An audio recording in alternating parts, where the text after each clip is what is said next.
నమస్కారం. శ్రీనిలయం కార్యక్రమానికి స్వాగతం.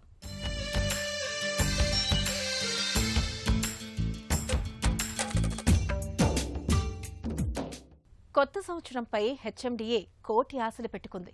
గడిచిన ఏడాది బహుళ అంతస్తులు, లేఅవుట్ల అనుమతుల్లో భారీ పెరుగుదల కనిపించింది. ముఖ్యంగా నగర శివార్లలో 27 స్థానిక సంస్థలను హెచ్ఎండిఏ పరిధి నుంచి బల్దియాలో కలిపిన నేపథ్యంలో హెచ్ఎండిఏ ఆదాయంపై ప్రభావం కనిపించే అవకాశం ఉన్న ప్రత్యామ్నాయ ఆదాయ మార్గాలపై అధికారులు దృష్టి సారించారు. హెచ్ఎండిఏలో కొత్తగా చేరిన ప్రాంతంలో అనుమతులపై దృష్టి సారిస్తున్నారు. ఆదాయం తగ్గకుండా కొత్త లేఅవుట్ల అభివృద్ధి చేయడం, వాటిని ప్రజలకు విక్రయించడం ద్వారా ఆదాయం సమకూర్చుకోవడం, ఇందులో భాగంగా ల్యాండ్ పూలింగ్ పథకాన్ని వాడుకోవడం తదితర కార్యకలాపాలకు హెచ్ఎండిఏ ప్రణాళిక సిద్ధం చేసుకుంది. దీంతో హైదరాబాద్ స్థిరాస్తి మార్కెట్కు ఈ సంవత్సరంలో మరింత ఊపు ఉంటుందని భావిస్తున్నారు.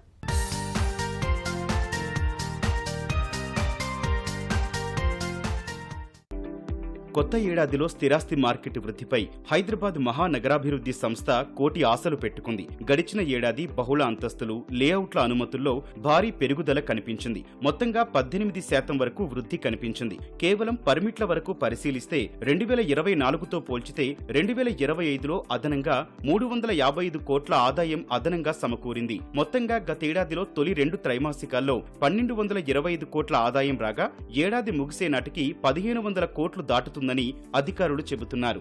2026లో సైతం స్థిరాస్తి మార్కెట్లో అదే సానుకూలత ఉంటుందని భావిస్తున్నారు. ముఖ్యంగా శివార్లలో 27 స్థానిక సంస్థలను హెచ్ఎండిఏ పరిధి నుంచి బల్దియాలో కలిపిన నేపథ్యంలో హెచ్ఎండిఏ ఆదాయంపై ప్రభావం కనిపించే అవకాశమున్న ప్రత్యామ్నాయ ఆదాయ మార్గాలపై అధికారులు దృష్టి సారించారు. హెచ్ఎండిఏలో కొత్తగా చేరిన ప్రాంతంలో అనుమతులపై దృష్టి సారిస్తున్నారు. ఆదాయం తగ్గకుండా కొత్త లేఅవుట్లు అభివృద్ధి చేయడం, వాటిని ప్రజలకు విక్రయించడం ద్వారా ఆదాయం సమకూర్చుకోవడం, ఇందులో భాగంగా ల్యాండ్ పూలింగ్ పథకాన్ని వాడుకోవడం తదితర కార్యకలాపాలకు శ్రీకారం చుట్టేందుకు హెచ్ఎండిఏ ప్రణాళిక సిద్ధం చేసింది. కోకాపేట్, నార్సింగి, ఇతర ఐటీ కారిడార్లో భారీగా బహుళ అంతస్తుల నిర్మాణాలకు హెచ్ఎండిఏ అనుమతులిచ్చింది. తద్వారా అనుకున్న దానికంటే ఎక్కువ ఆదాయం సమకూరింది. కోకాపేట్లో 63 అంతస్తులు, అదే ప్రాంతంలో మరోచోట 56 అంతస్తులు, బండ్లగూడ జాగీర్లో 30 అంతస్తులు, అదే ప్రాంతంలో మరోచోట 47 అంతస్తులు, కోకాపేట మరోచోట 49 అంతస్తులకు హెచ్ఎండిఏ అనుమతులు మంజూరు చేసింది. ఇక 10, 15, 20 అంతస్తులకు సైతం పెద్ద ఎత్తున దరఖాస్తులొచ్చాయి. ఇలా మొత్తం కేవలం భవనాల అనుమతులను పరిశీలిస్తే 88.15 లక్షల చదరపు మీటర్ల వరకు అభివృద్ధికి ఆమోదం లభించింది. ఈ విభాగంలో 2024తో పోల్చితే 239%, 2023తో పోల్చితే 87% వృద్ధి నమోదు చేసుకుందని అధికారులు తెలిపారు. ముఖ్యంగా బిల్డ్ నౌ వచ్చిన తర్వాత అనుమతుల్లో కొంత వేగం పెరిగింది. స్థిరాస్తి మార్కెట్ అనిశ్చితను కోకాపేట భూముల వేలం పటాపంచలు చేసింది. మరోసారి హైదరాబాద్ స్థిరాస్తి మార్కెట్ సత్తా ఏంటో స్పష్టమైంది. కోకాపేట్ నియోపోలిస్ లేఅవుట్లో 15 ప్లాట్లో 4.03 ఎకరాలకు గాను ఎకరా 151.25 కోట్లు పలికింది. ఇక 16వ ప్లాట్లో 5.03 ఎకరాలకు గాను ఎకరా 147.75 కోట్లకు అమ్ముడైంది. ఈ 2 ప్లాట్లు కలిపి 1352 కోట్ల ఆదాయం సమకూరింది. ఇదే చోట ప్లాట్ 17లో 4.59 ఎకరాలు, ప్లాట్ 18లో 5.31 ఎకరాలు, మొత్తం 1356 కోట్లకు విక్రయించారు. కోకాపేట్ గోల్డెన్ మైల్లో 1.98 ఎకరాలకు గాను ఎకరా 77.75 కోట్ల చొప్పున విక్రయించారు. మొత్తం కోకాపేట్ భూముల ద్వారానే హెచ్ఎండిఏకు 3862 కోట్లు సమకూరింది. ఇదే ఊపుతో కొత్త ఏడాదిలో ఇక్కడే ఉన్న మరో 70 ఎకరాలను వేలం వేసేందుకు హెచ్ఎండిఏ సిద్ధమవుతోంది. దీనికి తోడు మిగతా జిల్లాల్లోని విలువైన స్థలాలను లేఅవుట్లు చేయడం, లేదంటే వేలంలో విక్రయించగా వచ్చిన నిధులతో పెద్ద ఎత్తున మౌలిక వస్తువులపై ఖర్చు చేసేందుకు అధికారులు ప్రణాళికలు సిద్ధం చేస్తున్నారు.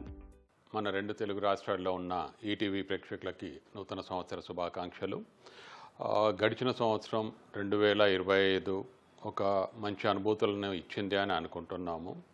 అది మనిషి వ్యక్తిగత జీవితాలలో కానీ, తర్వాత ఒక 2 రాష్ట్రాల్లో ఎదుగుదలకి అనుకున్నప్పుడు కొంత ఒడిదుడుకులు ఉన్నా కూడా దాన్ని ఈ కొత్త సంవత్సరం లోపల ఏ దిశలో పోతే ఇంకా బాగుంటుందనే దాని మీద కూడా కొంత ఆలోచనలు చేయాల్సిన అవసరం ఉంది. ఎప్పుడు కూడా వెస్టర్న్ హైదరాబాద్ లోపలే మనం గ్రోత్ అనేది చూస్తున్నాము. ఈ మధ్యలో కోకాపేట ఆక్షన్ లోపల 177 crores పర్ ఎకర్ అనేది ఒకటి చెప్పుకోవడానికి గొప్పగా ఉండొచ్చు. బట్ దాంతో ఒక కామన్ మ్యాన్కి ఇల్లు అనేది ఒక కళను సాకారం చేసుకునే దిశ లోపల ఎంత ఇబ్బంది అవుతుందనేది కూడా మనం ఆలోచించాల్సిన పరిస్థితి అన్నమాట. దానికి తగ్గట్టుగా మనకి హైదరాబాద్లో అందుబాటు ధరల్లో ఇల్లు లేదనేది అనుకోకూడదు అనమాట. మనకు ఒక 25% వెస్ట్రన్ పార్ట్ లోపల రేట్లు ఎక్కువ ఉండే, అంటే రేట్ ఎక్కువ అనేది కాదు, అక్కడ కొంచెం ల్యాండ్ ప్రైస్ ఉంటుంది, క్వాలిటీ ఆఫ్ కన్స్ట్రక్షన్ లోపల కానీ, తర్వాత సైజ్ ఆఫ్ ద యూనిట్ కానీ ఎక్కువ ఉండడంతో అక్కడ అనేది అఫోర్డబిలిటీ కొంచెం ఎక్కువ అయిపోతుంది. దాంట్లో కొనే వాళ్ళు కూడా అక్కడే ఎక్కువ కొంటున్నారు. కానీ 75% of the other market still is not moving well. ఓవరాల్గా చూసుకున్నప్పుడు ఇప్పుడు ఉప్పల్ కానీ గట్కేసర్ ఏరియాలో కానీ ప్రాపర్గా మనకి అక్కడ కూడా ఐటీస్పీ కానీ ఎంకరేజ్ చేసే విధంగా కానీ ఉన్నప్పుడు చాలా వరకు మనకు అక్కడ ఇల్లు తీసుకునేదానికి కూడా అందరు కూడా ఇష్టపడతారు. మెట్రో మనకు అక్కడ నుంచి ఆరిజినేట్ అవుతుంది. అక్కడ నుండి సిటీ లోపలికి మెయిన్ సిటీ రావడానికంటే కూడా అక్కడే దగ్గరలో ఉండడానికి కూడా చాలా వరకు అనుకూలంగా ఉంటుందన్నమాట. ఒక ఇల్లు కొనాలని ఒక సామాన్యుడి ఆశని, తర్వాత బిజినెస్ చేసే ఒక బిల్డర్కి అవకాశాలను పెంపొందే విధంగా గవర్నమెంట్ ఆలోచించాల్సిన అవసరం ఉందన్నమాట. ఇంకా కూడా ఎదిగే దిశ లోపల ఉన్న హైదరాబాద్ని ఏ రకంగా చేయాలి అని అనుకునే దాని మీద కొత్త కొత్త ఆలోచనలు వస్తున్నాయి. తర్వాత మనకు మేజర్గా వచ్చినప్పుడు ఇండస్ట్రీస్లో ఇన్వెస్ట్మెంట్స్ ఇక్కడ ఎక్కువ బాగానే ఉన్నాయి. 5 లక్షల పైచీలకి ఇన్వెస్ట్మెంట్స్ వస్తున్నాయి అని అన్నప్పుడు దాన్ని ఎప్పుడు మనకి గ్రౌండ్ అవుతాయి, దాంతో ఎంప్లాయ్మెంట్ జనరేషన్ ఎప్పుడు అవుతుంది, ఇవన్నీ కూడా చూస్తూ ఏ ఏరియాల గ్రోత్ ప్రాస్పెక్ట్స్ ఉంటాయి, ఏ పర్టికులర్ ఏరియా లోపల హౌసింగ్ అనేది ఉండాలనేది బిల్డర్లు కూడా ఒక ఫీజిబిలిటీ స్టడీ చేసుకోవాలా. దీంట్లో 2 రకాలుగా ఉంటారనమాట. టాప్ అండ్ బిల్డర్స్ ఉంటారు, తర్వాత మధ్యతరగతి అనేది. దాంట్లో కూడా ఒక ప్రీమియం సెగ్మెంట్ చేసేది, తర్వాత హై అండ్ సెగ్మెంట్ చేసే వాళ్ళు ఒక 25% ఉన్నాం. Overall industry surviving on 75% of the medium segment builders అనమాట.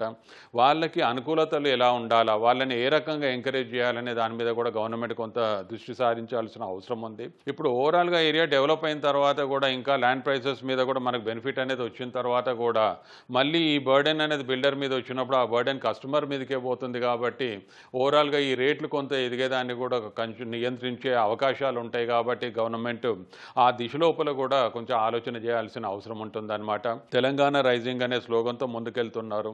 ఈ మధ్యలో చేసిన సమ్మిట్ కూడా ఒక పాజిటివిటీ అనేది ఇస్తుందని అనుకుంటున్నాము. మంచి నాణ్యత కలిగిన ఇసుక, సిమెంటు, స్టీలు ఉపయోగించే కడితే ఆ భవనం గరిష్టంగా 60 నుంచి 70 సంవత్సరాలు ఉంటుందని నిపుణులు చెబుతున్నారు. కొత్త భవనం, పాత అపార్ట్మెంటు అని తేడా లేకుండా నీటి లీకేజీలు, గోడలకు చెమ్మ పట్టడం చూస్తుంటాం. కొత్త ఇల్లు, ప్లాట్లు కొనుగోలు చేసే ముందు వాటర్ ప్రూఫింగ్ ఉందా అని తెలుసుకొని కొనుగోలు చేస్తున్నారు. దీంతో బిల్డర్లు ఇప్పుడు వాటర్ ప్రూఫింగ్ కు అధిక ప్రాధాన్యత ఇస్తున్నారు. స్లాబ్లు, బాత్రూమ్స్, వాష్ ఏరియా, సంపులకు నీళ్లు కారే సమస్యలు వస్తూ ఉంటాయి. ఈ సమస్యలను నిర్లక్ష్యం చేస్తే భవనాల పటిష్టతే దెబ్బతింటుంది. మరి ఈ నేపథ్యంలో గోడల పగుళ్లు, చెమ్మ పట్టడం వంటి వాటిని అరికట్టడానికి ఇప్పుడు మార్కెట్లో సరికొత్త సాంకేతికత అందుబాటులోకి వచ్చింది. మరి వాటి విశేషాలపై శ్రీనిలయం ప్రత్యేక కథనం.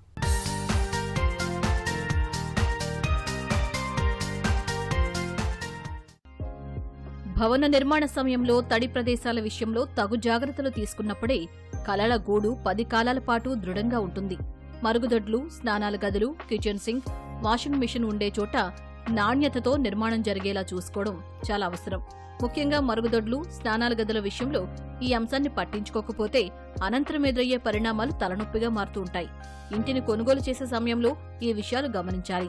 పైకి ఆకట్టుకునేలా ఉండడం కాకుండా ఎలాంటి సామగ్రి వాడారు, ఎంత దృఢంగా నిర్మించారో తెలుసుకోవాలి.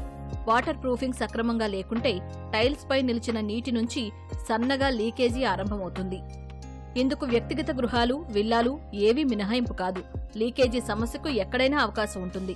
నిర్మాణం పూర్తయిన సంవత్సరం ఆ తర్వాత ఈ సమస్య బయటకు వస్తుంది.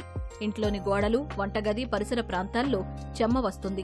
అలాగే భవనం వెలుపల గోడలకు పగుళ్లు రావడం, నీటి లీకేజీలతో వాసన వస్తుండడం వంటి సంకేతాలు కనిపిస్తూ ఉంటాయి. వెంటనే అప్రమత్తం కాకపోతే సమస్య క్రమంగా భవనమంతా వ్యాపిస్తుంది. అదే అపార్ట్మెంట్లు, గేటెడ్ కమ్యూనిటీ బహుళ అంతస్తుల భవనాల్లో మన ఫ్లాట్ కింద ఉన్న ఫ్లాట్ వారికి సమస్యలు మొదలవుతాయి.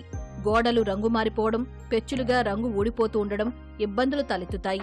సమస్య తమ ఫ్లాట్లోనే ఉందని తొలుత అంతా భావిస్తారు. భవన నిర్మాణదారుడు సరైన వాటర్ ప్రూఫింగ్ విధానం పాటించకపోవడంతో పై ఫ్లాట్ నుంచి లీకేజ్ అవుతున్నట్లు ఆలస్యంగా గ్రహిస్తారు. అపార్ట్మెంట్ మరియు విల్లాలో వచ్చే నీటి సమస్యలు మేజర్గా దేనికి వస్తుంది అంటే, నిర్మాణ సమయంలో చేసే తప్పుల వల్ల, కావలసిన మిక్స్డ్ డిజైన్ యూస్ చేయకపోవడం వల్ల, లేదంటే ప్రాపర్ స్కిల్ వర్కర్ లేకుండా చేయించడం వల్ల, లేదా నాణ్యత లోపం మేజర్గా వచ్చేది సూపర్విజన్ లేకపోవడం వల్ల. ఈ లోపాలన్నీ మనకు కనిపించేది టెర్రస్లో కనిపిస్తుంది, అలాగే బాత్రూంలో కనిపిస్తుంది, దాంతోపాటు కిచెన్ దగ్గర కనిపిస్తుంది. ఎందుకంటే ఇవన్నీ ఎప్పుడూ మనకు నీళ్ళు ఉండే ప్లేసెస్ కాబట్టి అక్కడ మనకు ఎక్కువ వాటర్ లీకేజ్ ఇష్యూస్ కనిపిస్తాయి. ఎలాంటి ఇల్లు అయినా మనము దాన్ని 2 భాగాలుగా చూడాలి.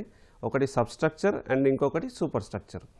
సబ్స్ట్రక్చర్లో వచ్చేసరికి మన ఫౌండేషన్లో ఏదైతే సాయిల్లో ఉండే తేమ వల్ల కూడా దాని వాటర్ మనకు వాల్లోకి అబ్జార్బ్ అవుతుంది. దాన్ని జనరల్గా టెక్నికల్ క్యాపిలరీ రైజ్ అంటాము. మట్టిలో ఉండే తేమను స్లోగా అబ్జర్వ్ చేసుకొని అది వాల్ పైకి ప్రొజెక్ట్ అవుతుంది.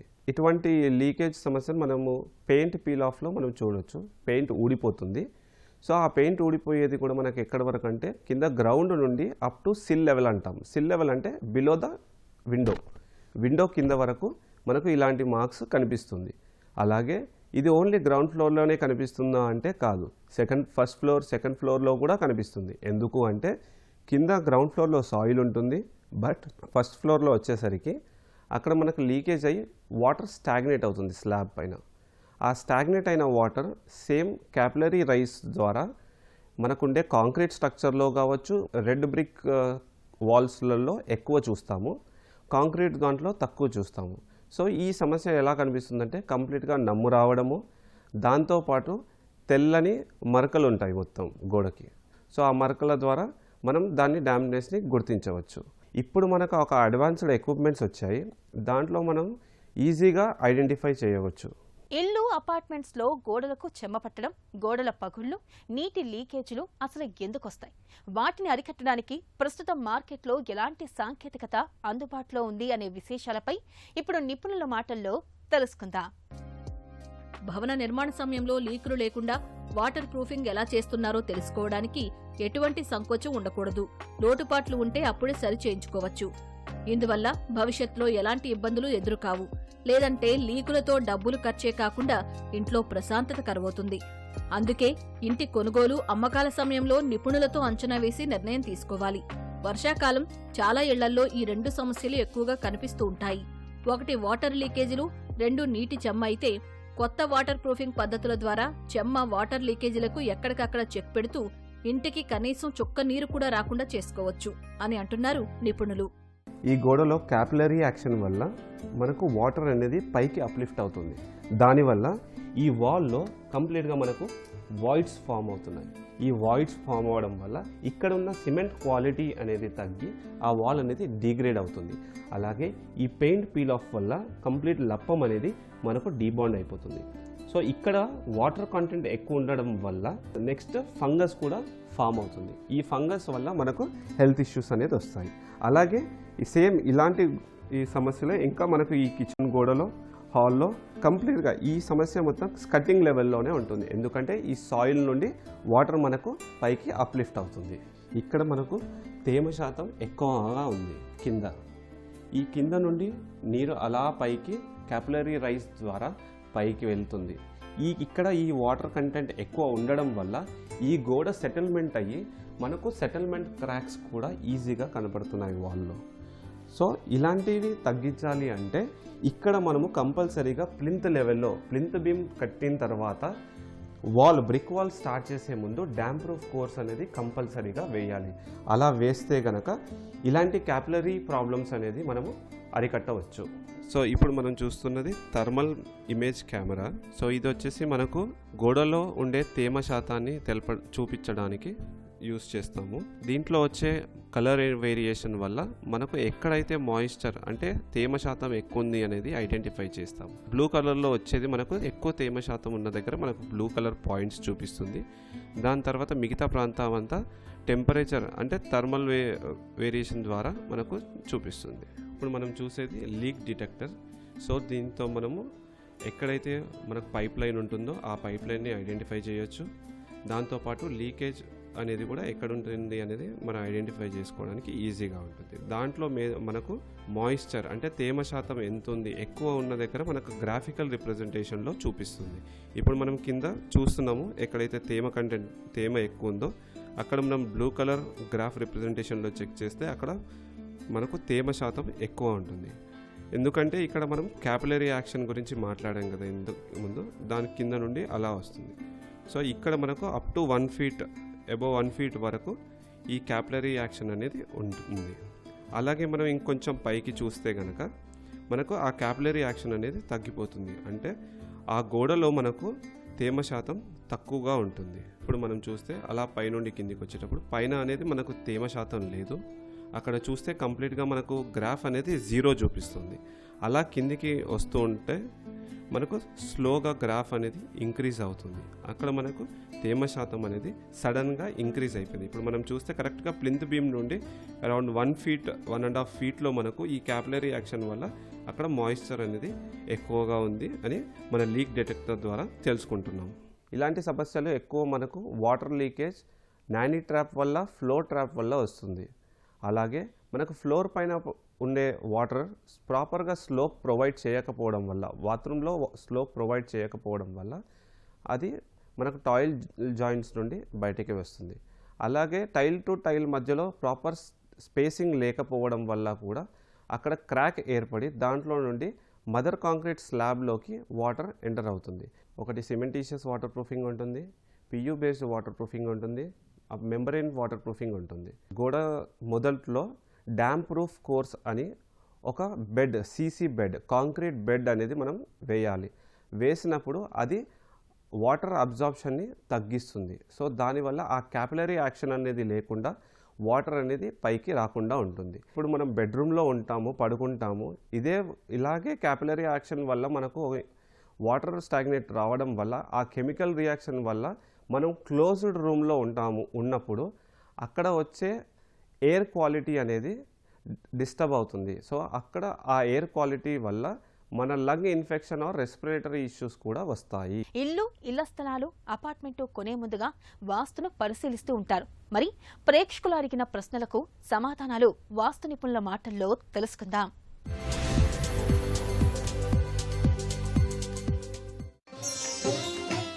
ఇంటి వాస్తు సరిగ్గా ఉండకపోతే ఆ ఇంట్లో ఉండే పిల్లలపై ప్రభావం ఉంటుందా? వాస్తు శాస్త్రంలో వెస్ట్ వైపు కనుక, మన ఇంటికి వెస్ట్ వైపు అంటే ఈస్ట్ రాజవీధి తీసుకున్నప్పుడు, ఈస్ట్ వైపు ఇల్లు కట్టుకున్నప్పుడు వెస్ట్ ఎప్పుడు ఖాళీ ఉండకూడదు. వెస్ట్ అనేటువంటిది ఖాళీ లేకపోవటం, ఉండటం మన చేతుల్లో ఉండదు. ఇది ఎవరిదో ప్లాట్ అయి ఉంటుంది, వాళ్ళు ఖాళీగా పెట్టుకోవచ్చు, ఇల్లు కట్టచ్చు. అదొక పాయింట్. అది ముఖ్యంగా మనం తెలుసుకోవాలి. అదేవిధంగా ఇక్కడ డిజైన్ చేసేటప్పుడు తూర్పు ఆగ్నేయంలో స్టెప్స్ తీసుకున్నాం, ఇక్కడ ఉచ్చలో ద్వారబంధం పెట్టాం. ఈ ద్వారబంధానికి ఎదురుగా ఇక్కడ పిల్లల రూమ్ నిర్ణయించాం. ఈ నిర్ణయించిన దానికి ఇక్కడ డోర్ పెట్టాము, ఇక్కడ ఒక టాయిలెట్ పెట్టి ఇక్కడ డోర్ పెట్టాం. ఇట్లా 3 డోర్లు